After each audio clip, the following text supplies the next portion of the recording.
Nesse vídeo a gente vai ver a interpolação polinomial.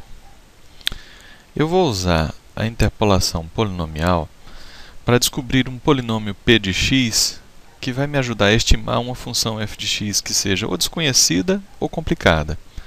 Tá? Os dois casos podem acontecer. Ou eu não tenho essa f de x, eu tenho apenas os pontos, ou então essa f de x é complicada e eu desejo uma expressão mais simples para que seja fácil para o meu objetivo lá, seja lá qual for, né? Então eu preciso encontrar um polinômio p de x para estimar essa função f de x que eu não conheço. Dela eu só tenho os pontos. Esse polinômio p de x pode ter essa forma que a gente está vendo aí embaixo. Tá? É a forma de um polinômio de ordem n qualquer. Tá? E o que a gente precisa para os nossos objetivos da disciplina de cálculo numérico é um conjunto de pontos determinados aí pelas coordenadas x, y. Um exemplo, né, de um conjunto de pontos x, y está aí nessa tabela. Eu posso expressar como x, y. Posso expressar também como x f de x.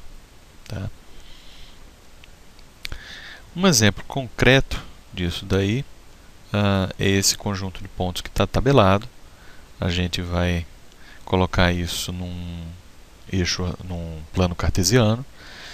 E vocês estão vendo aí os dois pontos que estão na tabela. Olhando para esses dois pontos, intuitivamente, a gente já percebe ou já intui, prevê, né, que vai passar por esses dois pontos daí uma reta. Tá? E a gente pode ver aí que tem um polinômio, nesse caso de ordem 1, que vai passar exatamente por esses dois pontos. E o que a gente quer é descobrir que polinômio é esse. Tá? De um modo geral, a gente sempre vai precisar de n mais 1 pontos para determinar um polinômio de ordem n. A gente acabou de ver agora, ó, eu tinha dois pontos, passei um polinômio de ordem 1, né, de primeira ordem, e confirmo o que a gente disse agora. Né? Então eu sempre preciso de um ponto a mais para determinar um polinômio de ordem n. No caso específico da interpolação linear, que a gente vai ter esse polinômio com essa forma, né, com essa cara daí, esse p de x igual a ax mais b. Como eu já disse agora há pouco, o que a gente precisa encontrar para determinar esse polinômio são justamente esses valores de a e b, que são agora nossas incógnitas. Né? A gente precisa descobrir esses valores, nesse caso do polinômio de primeira ordem, né, apenas a e b, e esses valores de a e b eles precisam ser tais que o polinômio aplicado em x1 me dê o y1 e o polinômio aplicado em x2 me dê o y2. Tá certo?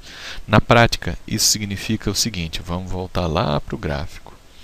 Na prática, eu tenho que encontrar, no caso linear, tá? Eu tenho que encontrar um polinômio de primeira ordem que obrigatoriamente toque ou passe pelos dois pontos que a gente deu, que a gente colocou aí como condição. Tá? No caso da interpolação polinomial, a gente precisa que o polinômio que a gente vai encontrar passe por esses dois pontos. Tá certo? Então vamos voltar lá de novo. Quando eu coloco isso como condição, tá, eu estabeleço esse último ponto que vocês estão vendo aí, um sistema linear. Eu estou dizendo que ax1 mais b é igual a y1 e eu estou dizendo que ax2 mais b é igual a y2. Eu preciso encontrar a e b que resolvam simultaneamente essas duas equações. Tá certo? E essa equação está me dizendo obrigatoriamente que a e b também tem que ser de um jeito tal que a minha reta que eu vou descobrir lá passe por aqueles dois pontos, obrigatoriamente. Então, de novo, no meu sistema, esse AX1 mais B igual a Y1, AX2 mais B igual a Y2. Na forma matricial, que a gente pode ver embaixo, a gente nota essa última coluna da matriz dos coeficientes toda igual a 1. Tá certo? Nesses problemas de interpolação polinomial, a gente vai notar sempre que a última coluna é igual a 1. Por quê? Porque eu preciso encontrar o último fator, nesse caso agora o b, que é constante. Tá certo? É só o b sozinho, então tem que ser igual a 1. Tá certo? Então o a multiplica o x1, olha para o sistema em cima, né, para ver a relação entre eles. O a que multiplica o x1 e o 1 que multiplica o b, para dar o y1. Tá certo? Somados, né, para dar o y1. Então aquele conjunto, né, aquela tabela que a gente viu agora há pouco, tá aí de novo. E agora eu quero resolver na forma matricial como é que eu encontro esses dois valores de A e B. Tá? Colocando isso no sistema e depois colocando na apresentação matricial, é o que a gente tem aí na tela. A gente armou agora o problema. Lembrando, né, parece uma pegadinha isso daí. As nossas incógnitas são, eu deixei em vermelho e negrito para ficar bem claro. As nossas incógnitas agora são A e B, tá? Não confundir com x e y, que normalmente com x principalmente, né, que são normalmente as nossas incógnitas nos problemas que a gente viu até agora. A nossa incógnita, o que a gente quer achar, é o a e o b, tá certo? O x e o y são dados do problema. Então, como é que a gente arma isso lá no nosso Dev C++? Vamos abrir o Dev C++. Eu vou pegar aqui um programa. Eu vou pegar aqui o Gauss-Seidel, que já tá prontinho, tá certo? E eu vou substituir os valores que a gente viu agora e tentar resolver esse problema. Então tá aqui. O 0, a primeira linha, né? O 0 e o 1. Ops. O 0 e o 1. Na segunda linha, o 1,5. Não esqueça que a notação aqui é com ponto, né? Não é com vírgula. 1 novamente, né? Que a gente viu que a última coluna é toda de 1. O b, né? O termo constante, vai ser o nosso y, lá dos pontos dos pontos x e y, né, definidos pelas coordenadas x e y. Então vamos lá, o primeiro y aí é 1, o segundo y é 2,15. Eu estou armando esse problema, a gente vai rodar, a gente vai ver uma coisa interessante, daqui a pouco vocês vão ver. Tá, eu vou colocar como ponto de partida aqui, que a gente sempre tem feito, né, a estimativa inicial 0,0. Isso aqui está comentado, eu vou descomentar, editar, descomentar. E vamos rodar isso, né, para ver o que é que dá. Espera aí, compilar e executar. Olha só, deu errado, né? Logo na primeira iteração, no k igual a 1, a gente está vendo esses valores de infinity aí que significam que alguma coisa não foi tão bem. Tá? E é óbvio, a gente vai voltar agora para a nossa apresentação e eu vou mostrar um detalhe para vocês. Vocês estão vendo aqui que eu tenho 0 na minha diagonal. Eu não posso ter 0 na minha diagonal. Tá? Nós temos que evitar isso. E aqui é muito simples evitar isso, a gente basta inverter o nosso sistema.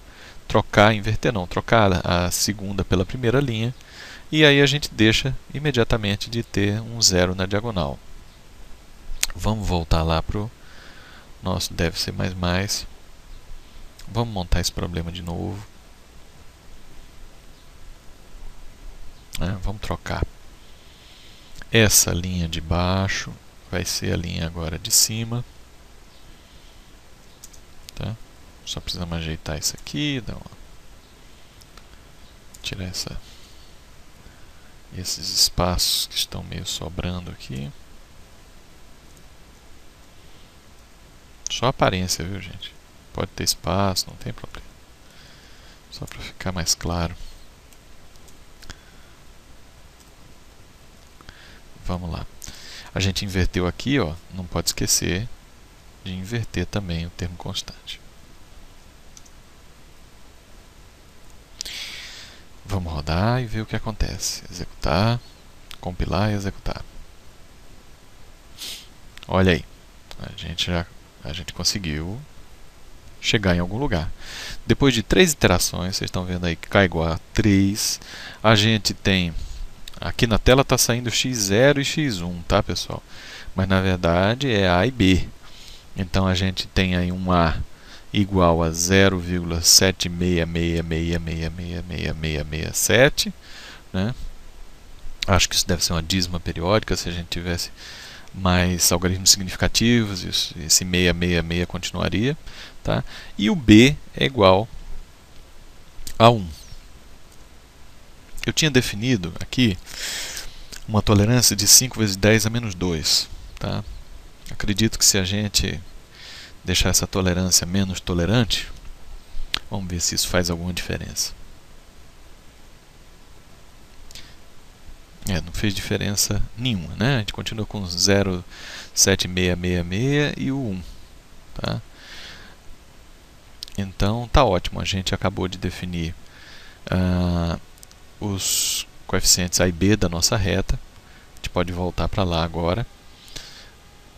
E vamos ver como é que ficou. Tá aí, né? Encontramos o a e o b. E o nosso polinômio, a nossa reta, no caso, o polinômio de primeira ordem, vai ficar com essa cara daí, esse p de x. Ok? É esse polinômio que está definindo essa reta. Vocês estão vendo que ela está passando pelos 2 pontos. A gente cumpriu o que tínhamos prometido. E aí, a última pergunta: para que serve isso daí? Serve para a gente fazer previsão de pontos que não estão na tabela. Então, qual será o y de 1,9? Esse cara daí não estava na tabela. Então, se a gente usar a expressão que a gente acabou de achar, tá certo? Note ali que é aproximadamente. Eu estou dizendo que esse polinômio vai me dar uma aproximação, vai me ajudar a estimar quanto é que é o meu valor de y aplicado em 1,9. Tá certo? Eu não posso dizer que é exatamente isso, eu não sei se é exatamente isso, mas ele vai me dar uma aproximação. Então, se eu aplicar nesse ponto aí 1,9, a gente vai descobrir que o valor de y seria 2,4566667. Agora, na interpolação parabólica, o que a gente deseja encontrar é um polinômio p de x, agora de segunda ordem, na forma ax² mais bx mais c. Né, e definir esse polinômio significa descobrir quais são esses parâmetros a, b e c, né, de tal forma que esse polinômio preveja para nós agora 3 pontos. Né? A gente já viu que eu preciso de n mais 1 ponto. Se eu estou definindo um polinômio de segunda ordem, preciso de 3 pontos. A condição agora para a gente conseguir resolver isso é encontrar um polinômio que o p de x1 seja igual ao y1, o p de x2 seja igual ao y2 e o p de x3 seja igual ao y3. Com isso eu consigo montar o sistema linear algébrico que vocês estão vendo aí no último ponto. Tá certo? De novo, a minha incógnita é o a. As minhas incógnitas são o a, o b e o c. Estão aí em negrito e em vermelho. Né? E os dados que eu tenho, que eu vou receber os pontos, né, tabelados, são x1, x2, x3, né, e o seu correspondente y1, y2 e y3, definindo 3 pontos no plano cartesiano.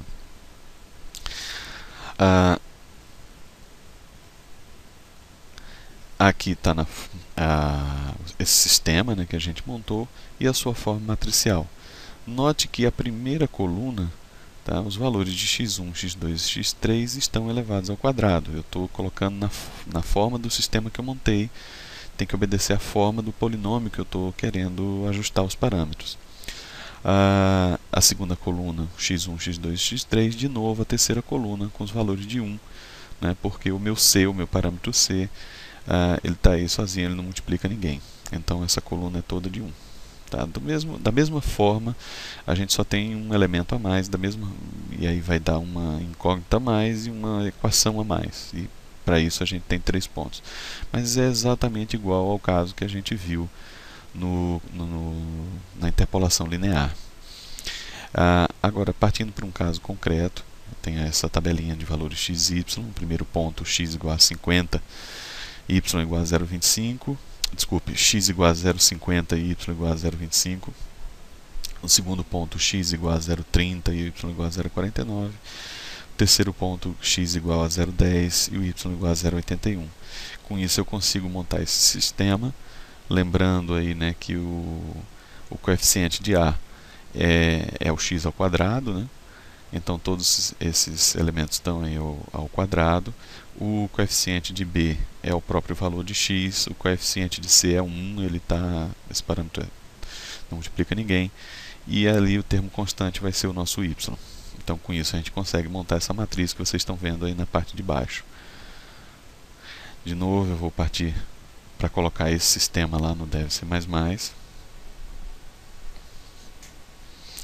Aproveitando o que eu já tenho aqui do meu Gauss-Seidel, né, que já está montado.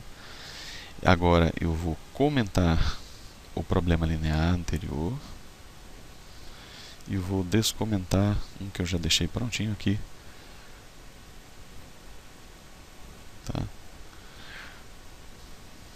Com 3 parâmetros eu vou colocar os dados que a gente tem lá. Então como é que fica essa matriz? 0,25, segunda coluna 0,5 e o famoso 1. Linha de baixo 0,09, 0,30, 1. A última linha 0,01, 0,1, 1. Aqui os valores de y, 0,25, 0,49 e 0,81. Vamos partir aí poderia ser outros valores, tá? Mas eu vou partir da minha primeira iteração a partir de 0. Já está aqui definido que são 3 pontos. Eu vou deixar escorrer no máximo 200 vezes, é o número máximo de iterações. E eu coloquei aqui uma tolerância de 5 vezes 10 a menos 5. Tá? Uma tolerância razoável para o tipo de problema que a gente está resolvendo. Vamos executar, compilar e executar. E olha aí, depois de 42 execuções, 42 passos, os meus valores de A, B e C: 0,99857, bem próximo de 1. O B, menos 1,9993, bem próximo de menos 2. E o valor de C, 0,999995, também bem próximo de 1. Será que se a gente der uma apertada aqui agora na tolerância, né, a tolerância mais restrita, eu não consigo melhorar esses valores? Vamos lá. Então aqui, ó, o A eu fiquei mais ou menos a mesma, estou bem próximo de 1. O B, menos 2, e o C, mais 1. Vamos considerar que isso aqui está suficiente. E voltar para a nossa apresentação. Então está aqui, aquele 0,999 alguma coisa, a gente aproximou aí para 1, esse parâmetro A. O parâmetro B, menos 2, e o parâmetro C, 1. Com esses parâmetros, daí A, B e C, o nosso polinômio de segunda ordem fica agora, o P de x fica agora na forma x ao quadrado menos 2x mais 1. E isso daí define essa curva que vocês estão vendo e que prevê, ou seja, toca, né, nos 3 pontos que foram dados. Então, cumpriu, né, o que a gente impôs, né, de que aqueles 3 pontos tinham que tocar nessa, ou melhor, tinham que ser tocados por essa curva. A gente descobriu uma curva que toca esses 3 pontos e agora a gente consegue fazer previsões de valores entre esses pontos e também para fora. De novo, né, aquele questionamento, para que serve isso daí? Então vamos lá, um valor, qual será o valor de y de 0,20? De novo, esse cara também não estava na tabela, então eu vou conseguir estimar o y de 0,20, ele é aproximadamente o valor desse polinômio aplicado nesse mesmo valor, né, nesse ponto x aí, 0,20, e isso vai dar para nós, usando essa expressão que a gente acabou de encontrar, o valor de 0,64. Esse daí é o procedimento para a gente encontrar polinômios de ordem n, tá certo? Para prever comportamentos de curvas, ou, né, de funções f de x que a gente não tem disponível, ou então funções f de x que são complicadas e a gente quer encontrar uma expressão mais simples para elas. Esse é o procedimento de interpolação polinomial. A gente viu os casos linear e parabólico, mas isso se estende para qualquer número de pontos. Então, até a próxima.